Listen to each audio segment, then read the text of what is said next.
prašydavas į Vilnius, na, tarkim, draugausi kokį prašmatnį ten užsienio vakarų Europos miestų ir niekas nenorėdavo, nu kas čia norės su tais komunistais, žodžiu, nenorim, bet būdavo taip, kad Vileikis kartais ir įkalbėdavo, o daugiausia, kaip jisai sako, kaip visais laikais, taip ir tada draugystę sutvirtindavo ir žodžiu, kažkaip širdis atšildydavo, koks nors Dainavos taurelė kokia nors, ar dar kažkas, tiesiog normali, žmogiška kalba, kaip ir visada.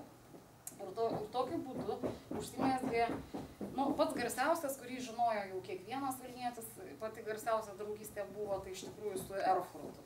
Todėl, kad Erfurto garbei ir Lazdynuose Erfurtas buvo pastatytas ir taip toliau. Ir čia dažnai keisdavosi delegacijomis. Viena iš įdomiausių irgi draugysčių buvo su Suomijos mažu Joensų miesteliu. Ir ten pirmą kartą Vileikis pamatė, kad Suomiai puošė eglutes. Nu, aišku, mes prieš naujosius metus, nes tada kalėdų neleisdavo švęsti, tai mes naujųjų metų laukdavom. O Suomiai prieš kalėdas. Ir kad tos eglutės stovi kieme. Ir jeigu jūs prisimenat, buvo vienu metu tokia mada Vilniuje iš tikrųjų, kai žmonės, kai jie inicijavo, vat, vykdomasis komitetas, ir žmonės buvo pradėję balkonuose statyti eglutes. Bet paskui kažkaip nyko ta tradicija. Ir tikrai, kai pagalvoju, tai būdavo visiems gražu, ne tau vienam kambarį. Visai tokia nebloga tradicija, bet jinai neprigijo. Čia yra irgi istorija apie tai, kaip Vileikis nuvažiavęs į Suomiją, aišku, pirmą kartą pamatė tą suomišką pirtį ir jiems žiauriai buvo keista, kaip čia sėdi su kepurėm išsirengė ir kažkokius reikalus tvarko. Ir tuo pačiu jie nusprendė, kad reikia ir Vilniuje. Aišku, mes tai net ir nežinojom, kad tokios pirtis yra paprasti žmonės, bet va tie funkcionieriai, jie jau turėjo galimybę važiuoti ir jie žinojo daugiau. Ir jie nusprendė, kad tokios pirties reikia ir Vilniuje. Pastatė ją kažkur tai Nemenčinės plente, atvažiavo ta delegacija iš to miestelio, su kuriuo draugavo Vilnius Joensų. Ir jie tuo metu atidarė tą pirtį, žodžiu, pakvietė jo, štai ir mes turim irgi pirtį suomišką. Ir jūs dabar galite pasakyti. Ir kai įkaitino ją, o statybininkai labai stengiasi, nesgi atvažiuoja Suomiai ir ką dabar pasakys, ir kad būtų nei kiek neblogiau, jie nulakavo viską viduje. Ir tada pirtis įkaito, ten visi prilipo prie to lako. Žodžiu, labai buvo nesėkminga. Aišku, kalbėdami apie visą tą miestiečių gyvenimą, mes prisimenam ir tai, kad buvo alkoholio ribojimo metas Andropovo laikais. Ir kai mes jeigu eidavom, pavyzdžiui, dienos metu į kino teatrą pasižiūrėti filmų, tai bet kada galėdavo sustabdyti ir paklausti, atsiprašau, kur tu eini, dabar darbo metas, tu turi būti darbe. Taip pat su alkoholiu ten buvo uždrausta ir tada mes gerdavom alkoholį iš visokių arbatos puodelių, ten užsimaskavę, kitaip ten limonados, stiklinių ir taip toliau. Žmonės vis tiek rasdavo būdų, kaip tai padaryti.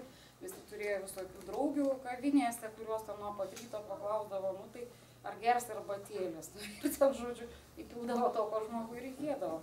Nes iš tikrųjų tai sovietmečių nebuvo jokių tabų, mes, pavyzdžiui, jeigu norėdom, tai mes galėdom ir iš ryto išgerti, o ką.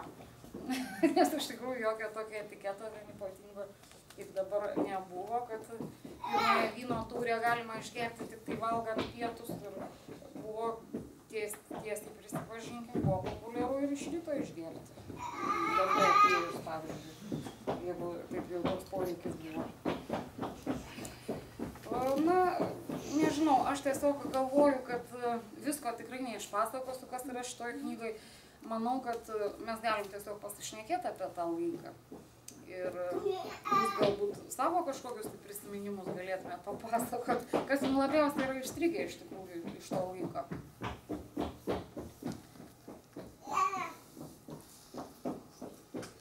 Ir ar tikrai ten buvo... Diskočiuką pavėlavau, ar Vileikis dar gyvas? Vileikis, taip, Vileikis yra gyvas, aš su juo nuo dieną kalbėjau, jam yra 81 metai.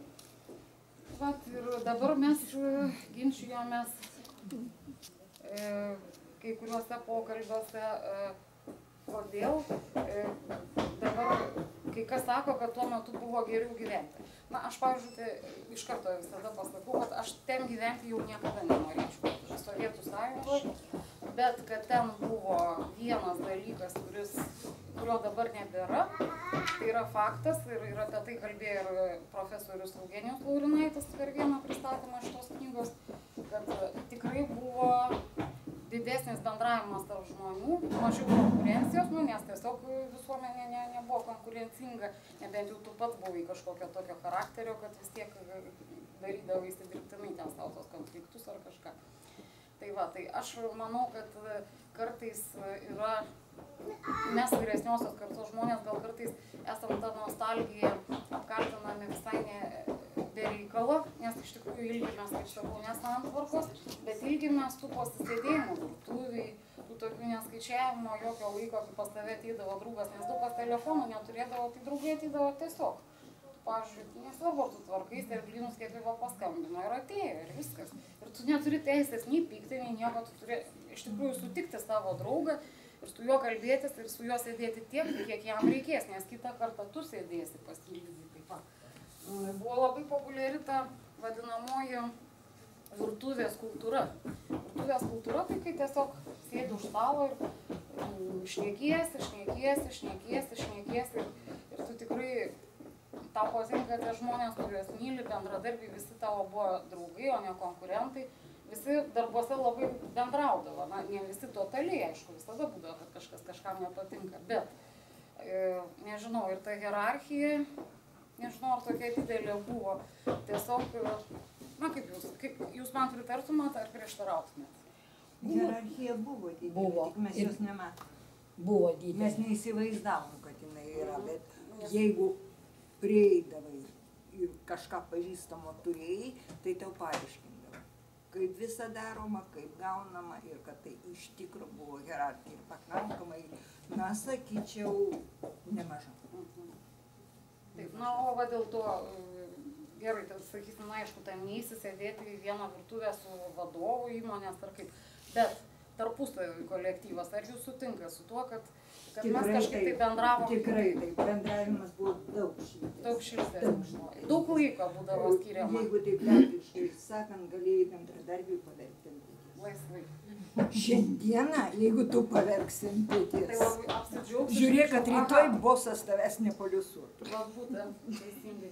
Tas dalykas ir kitas dalykas, kągi, apsidžiaugs, sakys, aha, kol jis verkia, aš jau galėsiu, žodžiu, geriau pasirodyti, geriau padirbti. Paskui, kai jūs čia pasakojate apie humorą, kai gerdavau iš potelių, iš ten stiklinių, tai aš prisimenu labai gerą mūsų pasisėdėjimą prie Žaliųjų ežerų. Ir žinote, koks buvo atradimas, iš ko mes gėrėme? Tuoj pasakysiu. Bus labai gražu. Nežinau, gal kas irgi gėrės, tik neprisipažįsta. Iščiulpė kiaušinį, lieka lukštas. Ir geras indas. Ir siūlai, tu kiaušinio nori? Noriu. Nu tai prašom. Ir taip kiaušinis tas keliauja, buvo nesibaigiantis kiaušinis.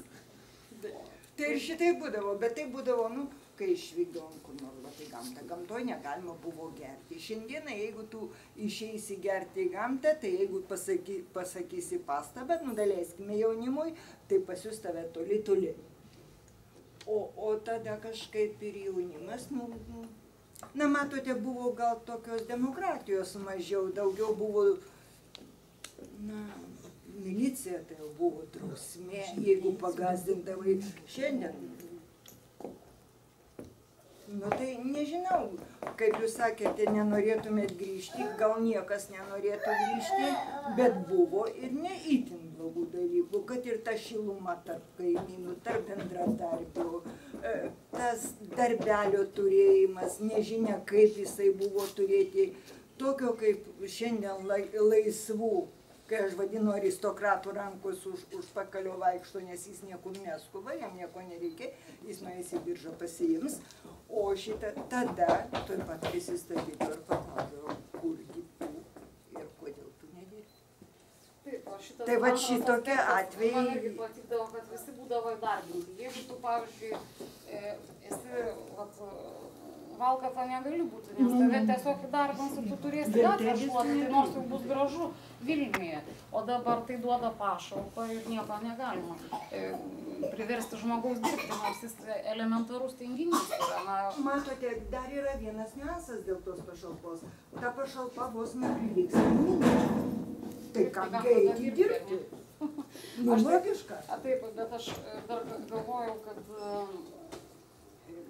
sovietmetis mums yra brangus todėl, kad ten gyvena mūsų jaunystė. Vien dėl to. Nes tada viskas atrodė, kad viskas buvo gerai, nes jaunam visada gerai. Ir be to mes nežinom, kad gali būti geriau. Žinojom. Nu, ne visi žinojo. Žinojom, kad negali. Kaip mes gražiai mezgėm, pavyzdžiui. Ir dabar šitam filme jūs pastebėjot, kaip rodė tas moteris, kaip jos puikiai atsirengusios, tokios stilingos, juk mes turėjom modelių namus. Ir tie modelių namai, kiek jau ką galėjo, ten iš kokių tai medžiagėlių turėdamos, vis tiek kažką tai darė. Ir tikrai moteris, ir šitoj knygoje yra nuotraukų, aš pasižiūrėjau, gražiai rengdavosi. Jeigu ko nebuvo, tai nusimegzdavo. Klošnios kelnes, sijonus megzdavom. Viską, visokius pasižiūri, kokia yra mada. Ir reta moteris nemegzdavo, juk visos mezgė. Beveik visos. Žurnalas Banga buvo gražus. Banga, taip. O jeigu lenkišką urodą gaudavai, tai buvai išskirtinis. Tai aš manau, kad visais laikais vis tiek lietuvės sugebėjo tikrai būti gražios ir stilingos savaip. Na, aišku, reikėjo labai daug originalumo. Dabar tu gali nueiti į parduotuvę ir nusipirkti pagal kišenę. O tada tai jau tikrai turėjai, jeigu norėjai būti madinga, tau reikėjo pasistengti, net juodų kojinių ne visada būdavo. Ir tada, jeigu tu norėdavai būti visai juoda, tai tau jau galva gerokai pasukti reikėdavo, kad tu būtum tokio būtent stiliaus iš tikrųjų. Nu ir visų kitų dalykų, kai nebuvo nei geros kosmetikos, nei nieko, atsimenu, kaip važiuodavo į tą Maskvą ir ten buvo į tos visokios birioskos, ten parduotuvės ir tada jau visos draugės priprašydavo, na parvežtų man Pons ten. Ir visom tas Pons tikdavo. Biriosko nepakliūsi, tam dolerį. Pani Valevska. Prašau? Pani Valevska. Taip, na, kokie mūsų kvepalai tai būdavo, mano mamos tai Krasnaja Maskva, nu nežinau. Tokie. Paskui labai gera dzintars būdavo, šitą dzintars latvių. Bet mes nežinom, ar dabar mes įperkam geresnius negu dzintars. Kažin ar įpirksi geresnius, o tie, kurie kainuoja apie 100 litų, tai turbūt prilygtų dzintars ir Krasnajai Maskvai. Taip, kad aš, žinot, žiūriu labai paprastai šitą dalyką, į tą parašymą tos knygos. Aš manau, kad tai yra ir skeptikams, yra tokių Lietuvoje nemažai. Aš sakau taip, kad aš tikrai niekam nelinkiu gyventi tokiuose kvailose santvarkose, kokia buvo sovietų santvarka, nes žmogus turi teisę pasirinkti. Bet, kad mes ten negyvenom ir kad ten mes sėdėjom ir visą jaunystę verkiam, tai yra absoliuti nesąmonė ir nonsensas. Mes tikrai ten gyvenom, mes ten mylėjom, mes vaikščiom, mums Vilnius buvo toks pat gražus kaip ir dabar. Aš nežinau, jis buvo nuostabus tas Vilnius, nors sako, taip, tada jis buvo nedažytas taip gražiai kaip dabar. Nebuvo ten tų... Bet tada rožiniai akiniai. Taip, akinius, jaunystė buvo uždėjusi rožinius akinius, visi pasimatymai vykdavo tik senamiesčio kavinėse. Kaip aš sakiau, Los Andžele vyko šitos knygos pristatymas ir aš jiems pasakiau, žinokit, mums nieko nereiškia pastovėti eilėj valandą ir patekti kavinę. Vis tiek mes ten galėjom patekti. O į teatrą ir naktį. Ir naktį stovėdom prie bilietų. Tai jūs raskit kitą tokią šalį, kur žmonės naktimis stovi, pavyzdžiui, prie bilietų patekti į teatrą. O knygų kiek buvo skaitoma. Tai tiesiog, nu taip, tas, kad nebuvo kito pasirinkimo, kad mes neturėjom raudonų žibintų kvartalų, kaip užsieniečiai ir taip toliau, tai mus buvo suvarę labiau prie kultūros. Mes skaitėm eilėraščius, eidavom į poezijos vakarus, mes ten visus poetus pažinojom, visus Maldonius, visus Marcinkevičius, visus Baltakius, ant kiekvienos tų knygos būdavo autografas ir tai būdavo tiesiog negarbė nenueiti į poeto vakarą naujos knygos. Dabar pamėginkit poeto vakarą pakviesti, turbūt ateis 3 žmonės, aš nežinau. Ir iš tikrųjų ten būdavo gera, aš nežinau, mums ten būdavo gera, tai nebuvo prievarta. Dėl to svetimėjimo, dėl to neskaitimo. Na, technologijos nesustabdys informacijos. Jaunimai, žiūrėkite, kompiuteriai, planšetiniai, jie nenori tų knygų. O kodėl, nežinau. Tai čia čia jau kitas dalykas, suprantat, gyvenimas keičiasi ir visada vyresnės kartos sako, ai mes tai buvom tokie, o jūs va tokie. Geras Aš taip, pavyzdžiui, sakau, kad va, mano sūnus, pavyzdžiui, studijuoja Londone, jisai išsilavinęs jaunuolis, bus viskas gerai. Na, aišku, kompiuterį daugiau naudojasi, negu mes nesinaudojom visai savo jaunystėje. Yra dalis kaip ir visada, ir sovietmečių buvo visokių žmonių. Bet aš kalbu apie tai, kad aš nenorėčiau, kad, žodžiu, būtų vien tik juodom spalvom tapoma ta mūsų praeitis, nes tai jau būtų, tai kaip tada mes gyvenam, na be abejo, jeigu tu buvai kažkoks tikrai pasipriešinimo dalyvis, tvirtas disidentas, tai taip, žmonės ir kalėjimuose sėdėjo, jos KGB rūmuose tardė ir mušė ir kankino, bet jeigu ne, jeigu tu buvai tos statistinis pilietis, tai praktiškai sakau, na ką, kaip jūs sakot, socialinės garantijos tikrai buvo. Bažnyčion galėjai. Mieste nelabai gal galėjai. Eilinis pilietis. Eilinis galėdavai. Galėdavai. Bet tik tiek, kad tos bažnyčios uždarytos buvo, vis tiek buvo blogai. Ta prasme, uždarytos ten sandėlys paverstos, apie ką čia irgi kalbame. Ir paskui labai įdomus yra aspektas Vilniaus vėlgi knygoje, kaip remontuodami Onos bažnyčią statybininkai rado sudėtas gražiausiai anų laikų plytas. Vat buvo apskaičiuota, kad jeigu reikės, prašau, plytos yra. Ir to laikmečio išdegtos, sutvarkytos ir visa kita.